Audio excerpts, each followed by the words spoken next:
গরমে কাহিল আন্দোলনরত শিক্ষার্থীদের মধ্যে ঘুরে ঘুরে পানি বিতরণ করছিলেন তরুণ স্বেচ্ছাসেবক মীর মাহফুজুর রহমান মুগ্ধ। চোখ জ্বালায় ছেয়ে গেছে, কারণ আশেপাশে ছোড়া হচ্ছে টিয়ার শেল। ভিডিওতে দেখা যায় মুগ্ধর পানির কেস হাতে ক্লান্ত সহযোদ্ধাদের পাশে দাঁড়িয়েছেন নিঃস্বার্থভাবে। 15 মিনিট পরই গুলিতে তার মৃত্যু হয়। এই দৃশ্য সামাজিক যোগাযোগ মাধ্যমে নাড়িয়ে দেয় কোটি মানুষকে। কিন্তু ক্যামেরার বাইরে এই দৃশ্যপটে আরও একজন ছিলেন, যিনি ঠিক একই কাজ করছিলেন, এই দায়বদ্ধতায়, একই মানবতায়।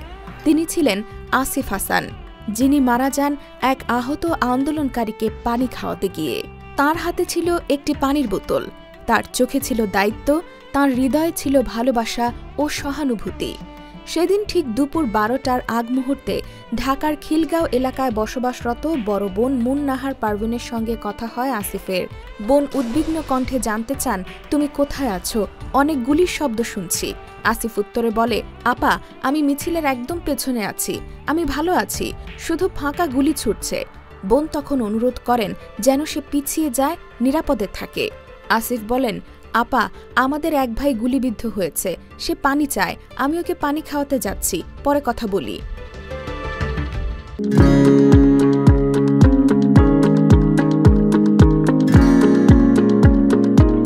বোন মুন্নাহার জানান, এই ছিল তাদের শেষ কথা, মাত্র 1 মিনিট 34 সেকেন্ডের একটি শেষ আলাপ। তারপর অসংখ্যবার ফোন করা হলেও আসিফ ফোন ধরেননি। গুলিবিদ্ধ সেই ভাইকে পানি খাওয়াতে গিয়েই গুলিবিদ্ধ হন আসিফ নিজেও।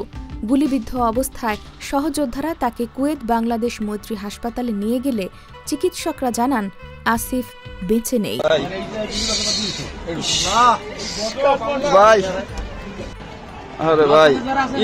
সাতক্ষীরার দেবহাটা উপজেলার আশকারপুর গ্রামে বাড়ি আসিফের। তার বাবা মাহমুদ আলম এখনো প্রতিদিন সন্ধ্যার পর উঠানে চেয়ে থাকেন, মনে করেন তার ছেলেটা আবার ফিরে আসবে। আসিফের মা মারা গিয়েছিলেন 11 বছর আগে এক সড়ক দুর্ঘটনায়। সেই থেকে সৎ মা শিরিন সুলতানাই ছিলেন মা, যিনি আজও মানতে পারছেন না তার সন্তানের মৃত্যু। এখনো রান্নার সময় 2টি প্লেট বেশি দেন। আসিফ বুঝি এখনই আসবে খেতে। বাবা মাহমুদ আলমের 5 সন্তানের মধ্যে সবার ছোট যমজ 2 ভাইয়ের একজন আসিফ। বড় বোনেরা বিবাহিতা। মা 11 বছর আগে সড়ক দুর্ঘটনায় মারা গেছেন।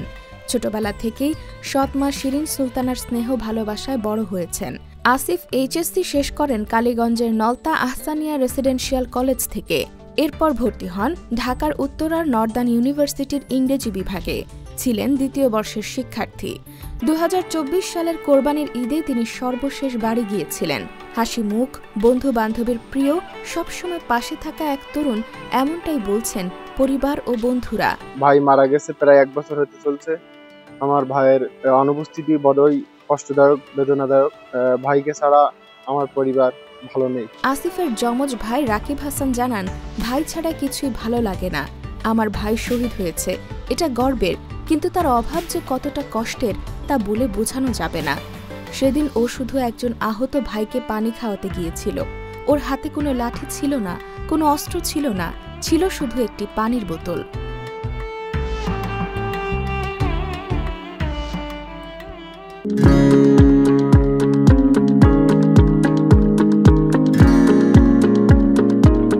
আসিফের নামে গঠিত হয়েছে এক স্বেচ্ছাসেবী সংগঠন আশকারপুর শহীদ আসিফ আদর্শ বন্ধু মহল। ভাই রাকিব বলেন, ভাই যে কাজ করে গেছে আমরা তা অব্যাহত রাখতে চাই, ওর আদর্শকে বাঁচিয়ে রাখতে চাই। এই নাম, এই সংগঠন আসিফের মতো আরেকজন যুবককে গড়ে তুলতে পারে, যে নিরস্ত্র হাতে ভালোবাসার দায়িত্বে মানুষের পাশে দাঁড়াবে। রাকিব বলেন, সরকারের পক্ষ থেকে আমাদেরকে জানানো হয়েছে তদন্ত চলছে, দোষীদের বিচারের আওতায় আনা হবে। আমরা চাই যারা গুলি চালিয়ে একজন নিরস্ত্র শিক্ষার্থীকে হত্যা করেছে তাদের বিচার হোক।